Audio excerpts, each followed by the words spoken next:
وانا قاعد بقرا في الانجيل بالانجليزي لقيت peace be upon you، فبالعربي دي معناها السلام عليكم، بس انا ما شفتش قبل كده مسيحي بيقول السلام عليكم. فقلت ايه، قلت اما اشوف هي ترجمتها بالعربي في الانجيل بالعربي مكتوب ايه. لقيت مكتوب سلام لكم. طيب فقلت طب هو السيد المسيح كان بيقول سلام لكم ولا كان بيقول السلام عليكم بمعنى السلام عليكم عشان داخل عليهم؟ فقلت اما اجيب اللغه الاراميه، وقلت اما اترجم peace be upon you. الصدمه هنا لقيتها ان هو بيقول بالظبط كده سلام عليكم، يعني هو زي السلام عليكم، السلام عليكم، والمفرد المذكر بتاعها سلام عليك، والمفرد المؤنث بتاعها سلام عليكي. فيعني سبحان الله انت بتعرف عربي.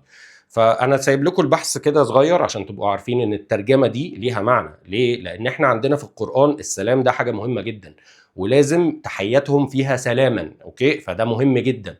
مش نهارك لذيذ ونهارك مليان حب وحنان وحريه والكلام ده مش عندنا في الاسلام. فنصيحتي ليك اتبع المسيح. لما هتتبع المسيح هتكتشف ايه، ان انت مسلم اصلا، ان هو مسلم وانت هتبقى مسلم لو اتبعته. اللي هو بيقوله كله اسلام، ما فيهوش اي حاجه تانية. ليه؟ لان الدين واحد بس، هو الدين الاسلامي من ساعه اول الخليقه لغايه دلوقتي، نفس الدين نفس كل حاجه. فايه، يبقى بعد كده اقول السلام عليكم كمسيحي مش مشكله. ليه؟ لانها مكتوبه عندك في الانجيل. طيب انا سايب لك بحث صغير عشان تبص، ولو سمحت سيرش. يعني ايه سيرش؟ اقعد دور يا باشا. اهلك او باباك ومامتك مش قله ادب يعني، اوكي، كان ما كانش عندهم انترنت، ما كانش عندهم موبايلات، ما كانش عندهم اي حاجه غير الكنيسه، فبيسمع منه بيصدق ما عندوش اي مشاكل.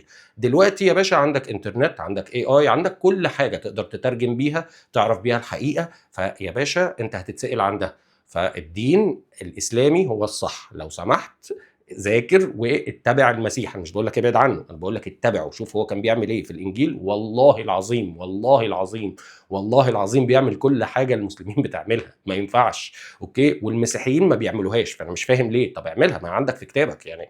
انا مش بقول لك اي حاجه غير اتبع كتابك واتبع الرسول بتاعك. لما تتبعه هتوصل للاسلام. ده النصيحه بتاعتي الوحيده ليك. صباح الفل.